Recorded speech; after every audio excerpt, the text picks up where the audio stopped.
So there's something that Foodie Beauty should know also about Islam is that there's a doctrine of lying. Not only is there taqiyya, which is basically lying when in any instance that you deem necessary in order to preserve the religion. It's lawful to lie to your spouse, and the Quran and hadiths instruct husbands to lie to their wives when it's necessary. So, basically, Jami at-Tirmidhi, 1938, it is not lawful to lie except in 3 cases. Something the man tells his wife to please her, to lie during war, and to lie in order to bring peace between people. So, I don't know exactly what the gray areas are with that verse, but there's a lot of gray areas. And as far as like Allah not being the same God as the God of the Bible is the Trinity. So there's the Holy Spirit, God the Father, and God the Son, which is Jesus. And we get redemption through Jesus Christ and his blood sacrifice on the cross. Well, that salvation story is not present in Islam because basically Islam believes that Jesus is a prophet. Even though they do call him the Messiah, Muhammad did not know what the Messiah really meant, the word Messiah meant. And during his time period, people thought Muhammad was crazy. And in fact, it's all over the Quran that people still thought he was mad and crazy, and they didn't take the religion seriously. And, he was illiterate, and he did not write down the Quran. He didn't write the Quran. It was written by other people after him.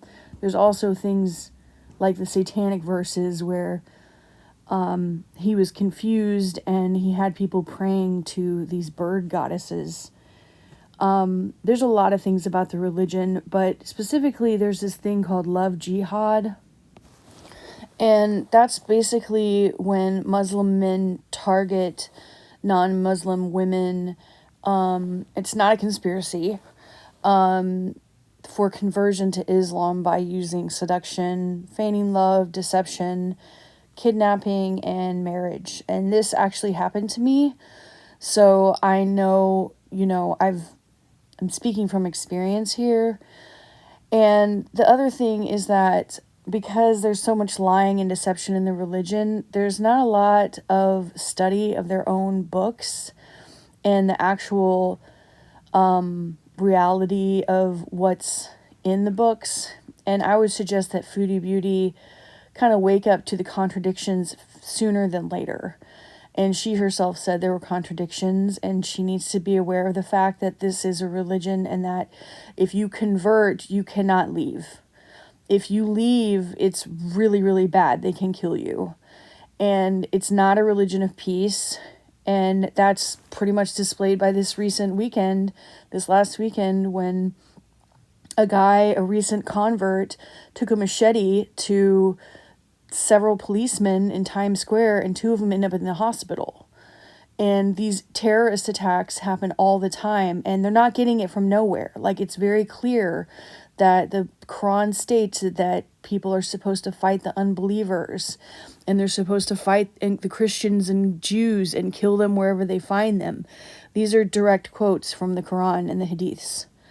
So the other issue is heaven, and there in Jannah you get 72 virgins, and they have pleasing frontal passages, and you have a never-ending erection. The men have never-ending erection. I'm not even joking.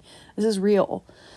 And women, like, what do women get? Like, most women end up in hell, but a lot of those women, specifically the hookers or the prostitutes, are imported from hell to service men in heaven, in Jannah. This is real.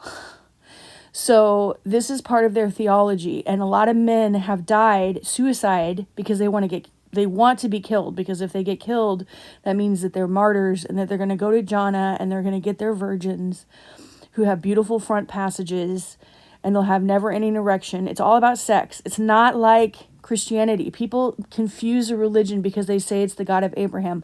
Well, it's not the God of Abraham. It's a completely different God. And Foodie Beauty needs to be aware of this, that there's not much for heaven in Islam for women.